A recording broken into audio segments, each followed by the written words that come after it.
Bonsoir et merci de nous ouvrir vos portes pour passer un temps de louange et d'étude de la Bible ensemble. On s'installe confortablement. Bon sabbat chez vous commence maintenant.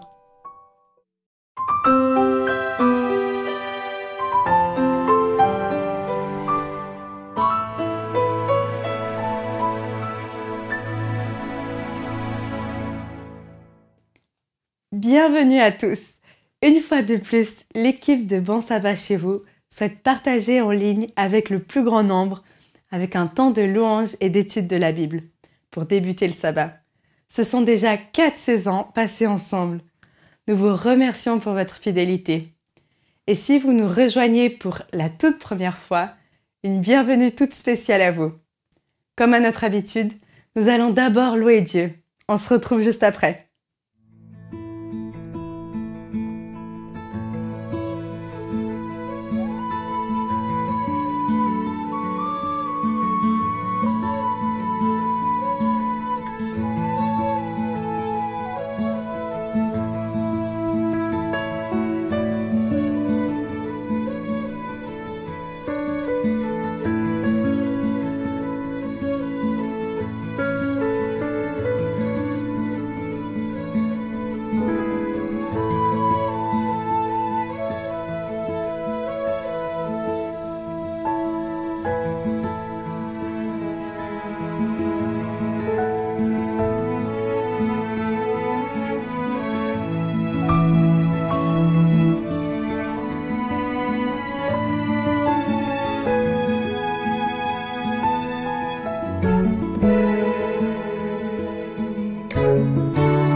éclatant de lumière,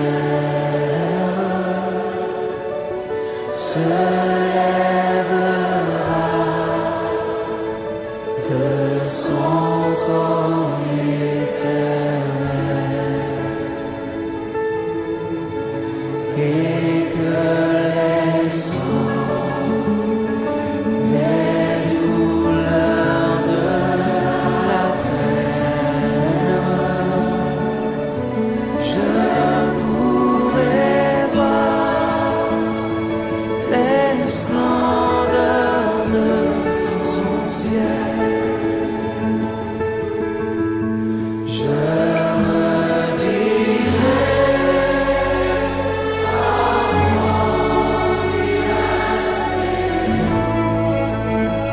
rien n'est plus grand, mon bien que ton amour. Je redirai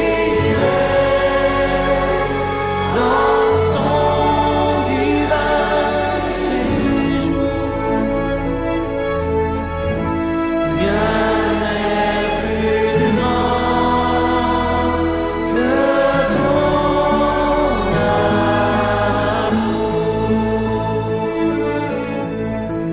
Rien n'est plus grand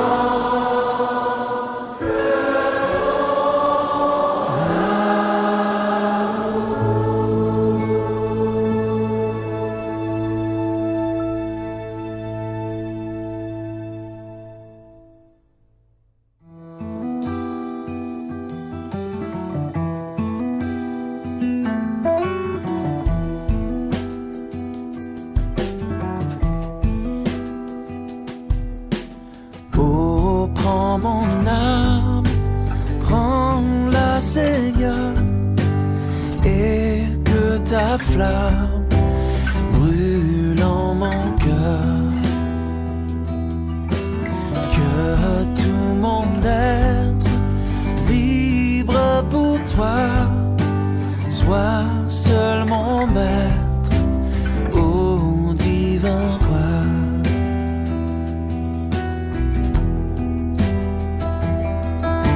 Source de vie, de paix, d'amour, vers toi je crie, la nuit, le jour.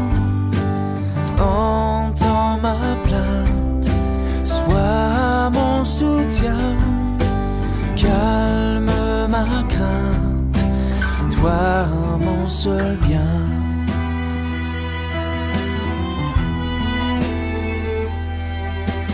Du mal perfide, oh garde-moi, viens, sois mon guide, chef de ma foi.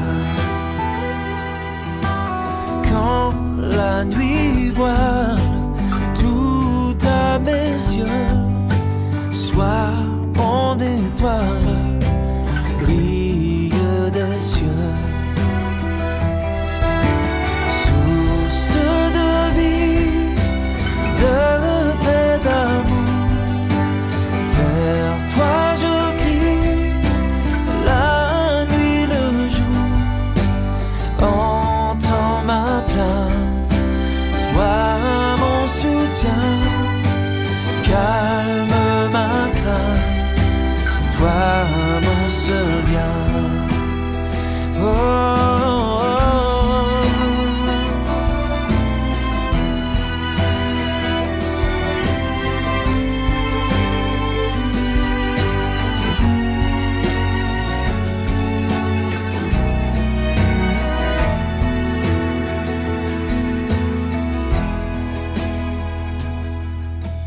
Voici l'aurore d'un jour nouveau, le ciel se dort de feu plus beau. Jésus s'apprête, pourquoi gémir? Levons nos têtes, il va venir.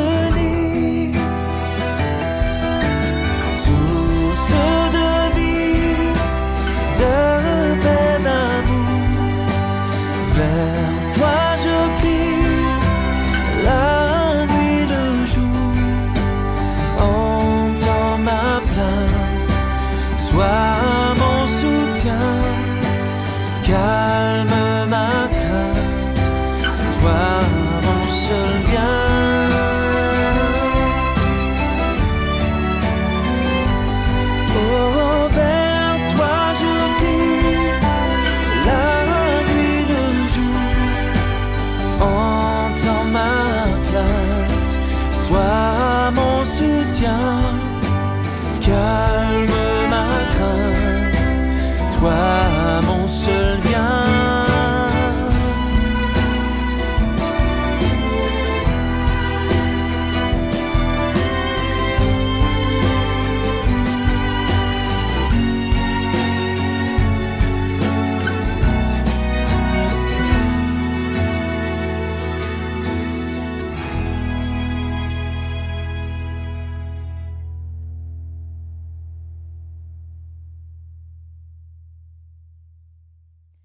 Vous assistez à la 4e saison de Bon Sabbat chez vous, grâce à laquelle nous découvrons quelques-uns des personnages secondaires de la Bible.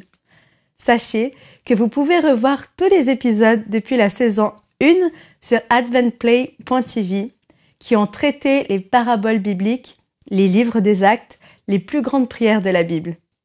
L'étude d'aujourd'hui se concentre sur un roi qui n'était pas spécialement destiné à jouer un rôle dans l'histoire du peuple de Dieu. Et pourtant, je vous laisse découvrir le roi Cyrus. Bonjour chers amis, merci de me recevoir chez vous pour cette émission de Bon Sabbat chez vous. Après une longue semaine de travail, je vous invite à entrer dans un temps de repos avec notre Créateur et d'étude de sa parole. Ce soir, je voudrais vous présenter un personnage hors du commun, à tel point que même Alexandre le Grand se serait recueilli sur son tombeau. On se souvient de ce personnage comme un conquérant, mais aussi comme un modèle de monarque, magnanime et juste. Ce souverain est aussi cité dans la Bible comme un instrument de la volonté de Dieu, à l'action bénéfique envers le peuple d'Israël et comme un pacificateur.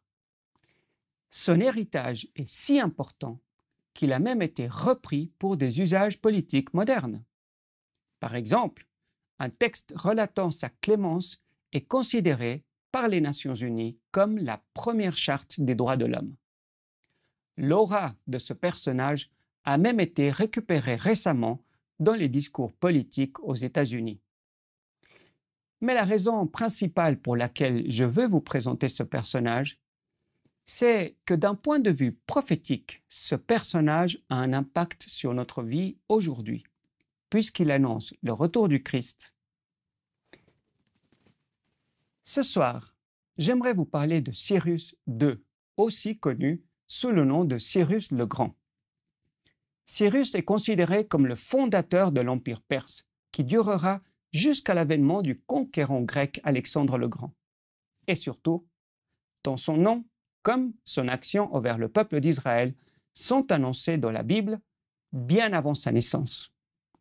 Les faits et gestes de Cyrus sont rapportés par plusieurs historiens de l'Antiquité gréco-romaine comme Hérodote, Xénophon et Flavius Joseph. À partir de 559 avant Jésus-Christ, Cyrus entreprend l'unification de plusieurs tribus perses en une nation et, en quelques années, il vainc l'empire des Mèdes. En obtenant leur loyauté, Cyrus se retrouve en quelques années le gouverneur de toute l'Asie mineure, la Turquie et la Perse, l'Iran. Ainsi, il devient l'adversaire le plus important d'un autre grand empire, celui des Babyloniens. Selon un ancien texte babylonien, Cyrus conquiert Babylone en l'an 539 avant Jésus-Christ. C'est la chute de l'empire babylonien, construit par le roi Nabuchodonosor, mais maintenant entre les mains de son fils Belchassar. Hérodote, Xénophon, Flavius Joseph relatent à quelques détails près les événements de la prise de Babylone. Ces murs étaient pratiquement imprenables. Et c'est alors que Cyrus décide de dévier les eaux de l'Euphrate en canaux. Pendant que la ville festoyait, Cyrus envoie son armée sur le lit de la rivière, traverse les murs de la ville et surprend les gardes babyloniens. C'est là que l'Ancien Testament prend le relais et relate l'état de décadence dans lequel se trouvait Babylone. La décadence de Belchassar nous est relatée dans le livre de Daniel, au chapitre 5, versets 1 à 5. On y lit que le roi festoie et boit du vin dans les coupes d'or venant du temple de Dieu à Jérusalem, tout en invoquant les divinités d'or et d'argent. Ce sacrilège sera sanctionné par Dieu. Au verset 29, on peut y lire « Ton royaume a été divisé pour être livré aux Mèdes et aux Perses. » Puis, au chapitre suivant, il est écrit que Darius le Mède reçoit le pouvoir royal. C'est en fait Cyrus qui l'installe comme gouverneur d'une satrapie, à savoir une structure administrative de l'Empire perse.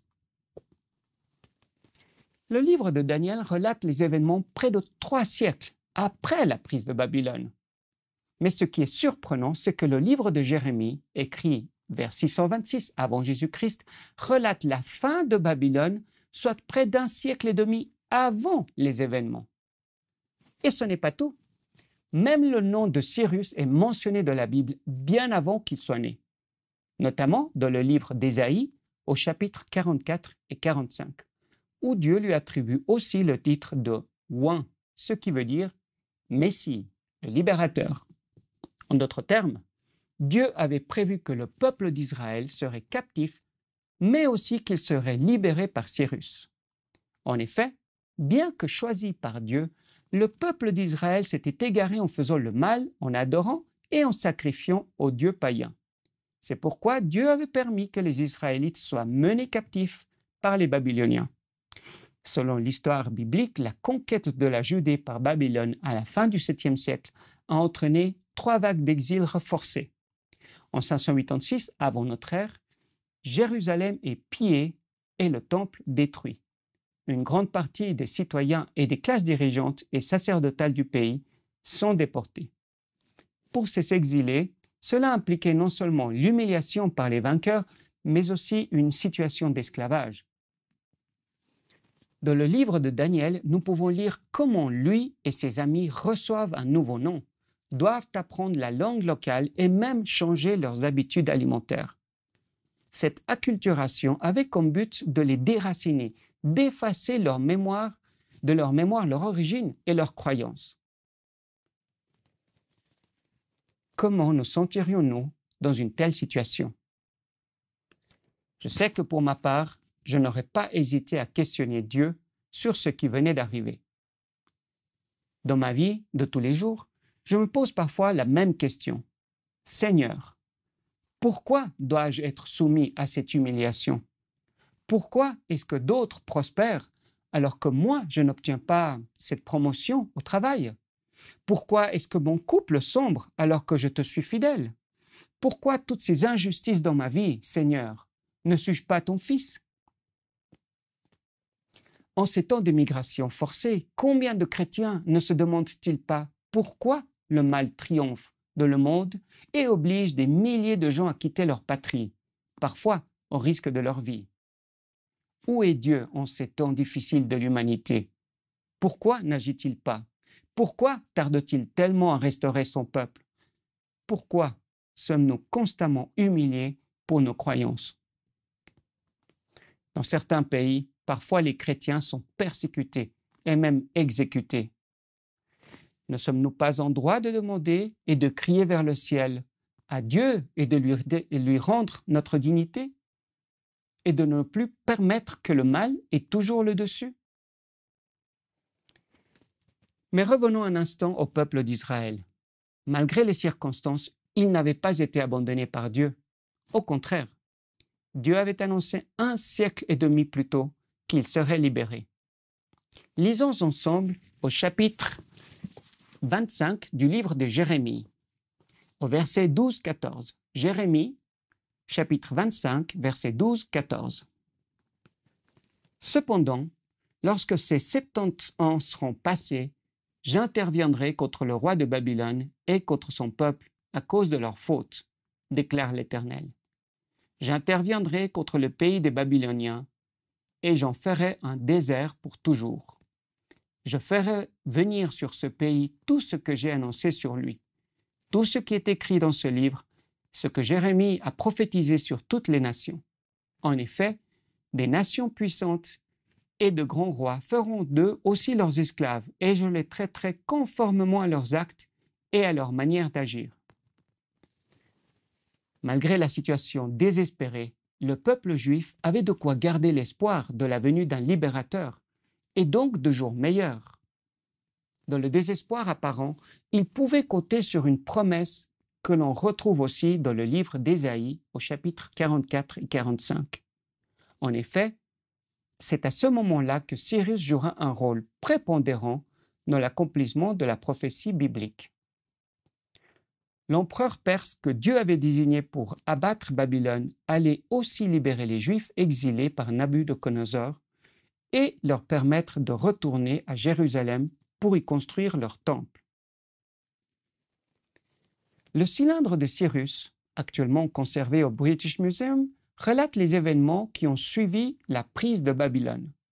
Il glorifie Cyrus comme un bienfaiteur de citoyens de Babylone qui a amélioré leur propre vie, rapatrié les personnes déplacées, restauré les temples et les lieux de culte à travers la Mésopotamie et dans la région. Comme dit précédemment, Dieu utilise un païen pour en faire le libérateur de son peuple. Il le nomme avant même qu'il vienne au monde, et Ésaïe se réfère à Cyrus comme loin de Dieu. Cyrus avait donc accompli la prophétie d'Ésaïe, mais aussi celle évoquée par la statue dont rêve Nabuchodonosor. Dans ce rêve, Nabuchodonosor voit successivement les empires qui se succéderont aux siens, à savoir les Mèdes et les Perses, puis les Grecs et les Romains, et enfin une puissance représentée par les pieds de la statue en fer et en terre cuite. Je vous invite à lire dans Daniel 2, au verset 44 et 45.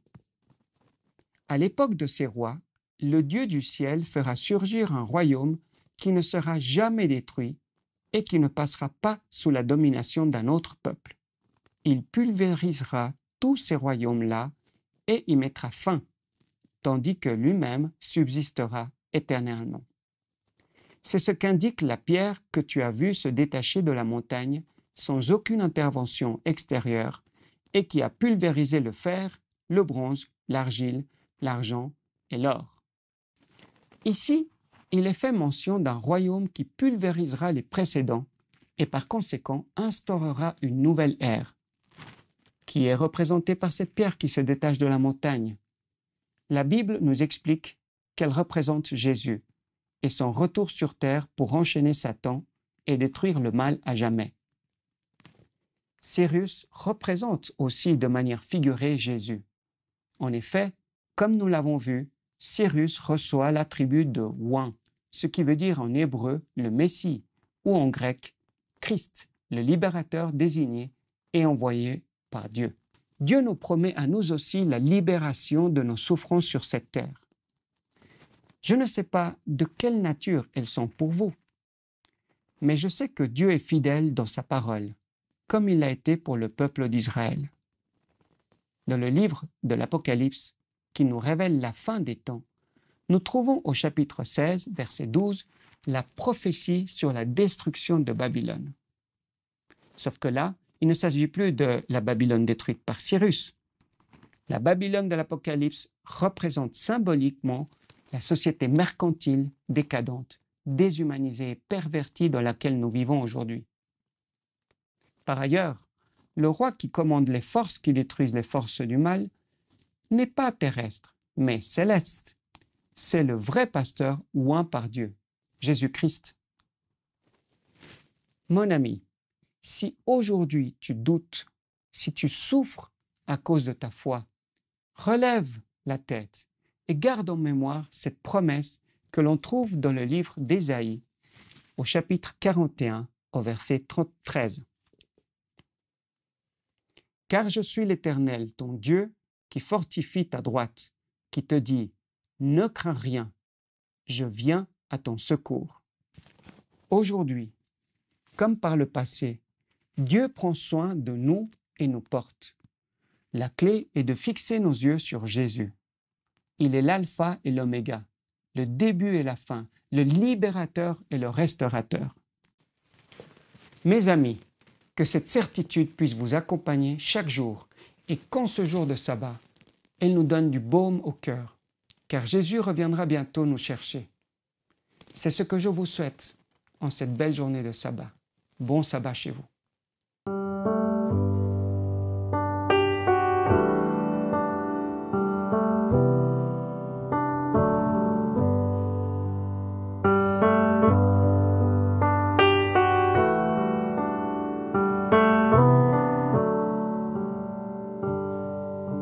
J'ai soif de ta présence, divin chef de ma foi. Dans ma faiblesse immense, que ferais-je sans toi? Chaque jour, à chaque heure, j'ai besoin de toi. Viens Jésus et demeure auprès de moi.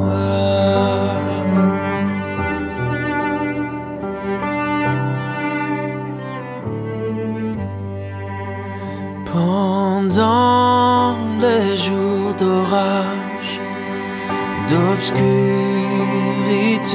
de froid, quand faiblit mon courage, que ferais-je sans toi? Chaque jour, à chaque heure, j'ai besoin de toi. Viens Jésus et demeure auprès de moi.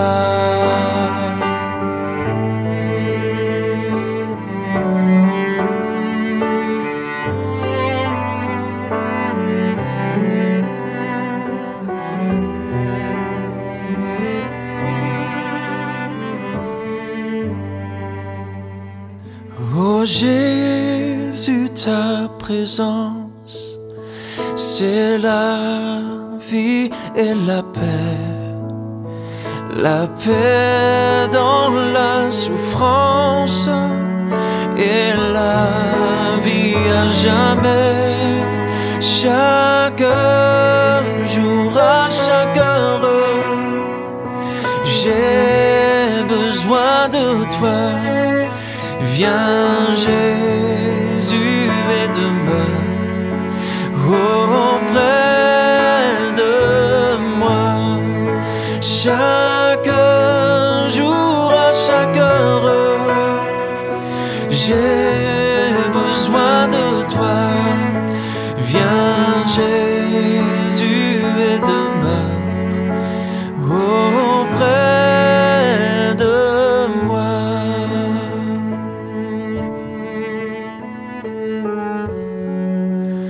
Auprès de moi.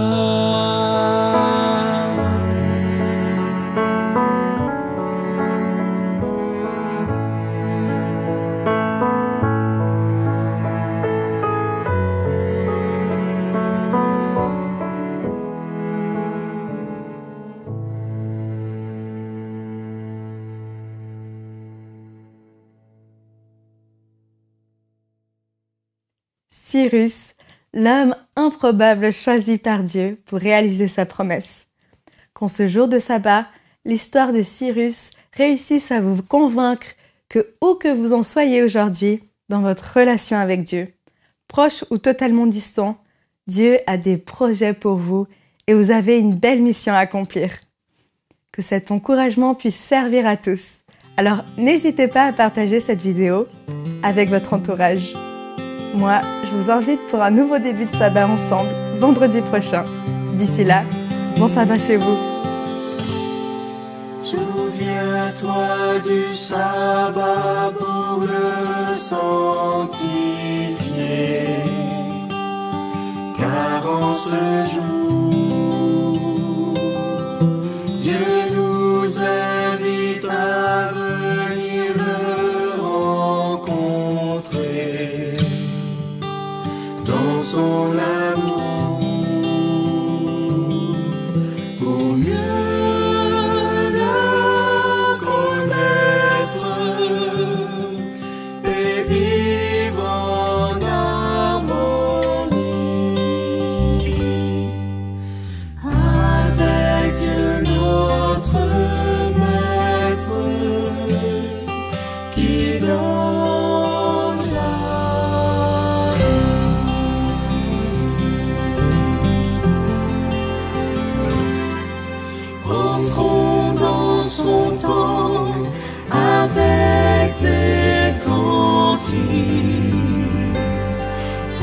l'adorer.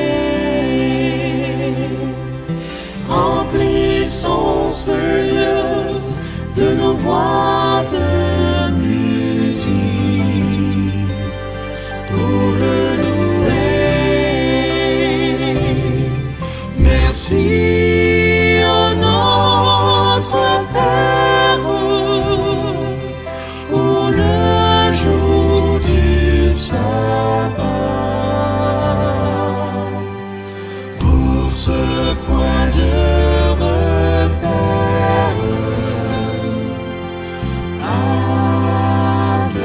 avec toi.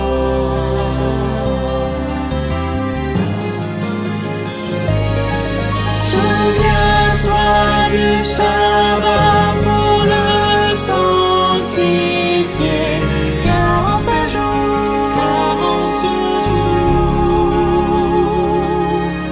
Dieu nous invite à venir le rencontrer dans son amour,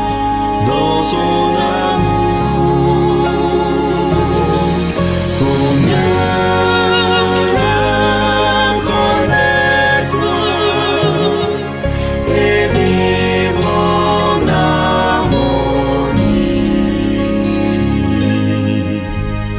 avec Dieu notre Maître qui donne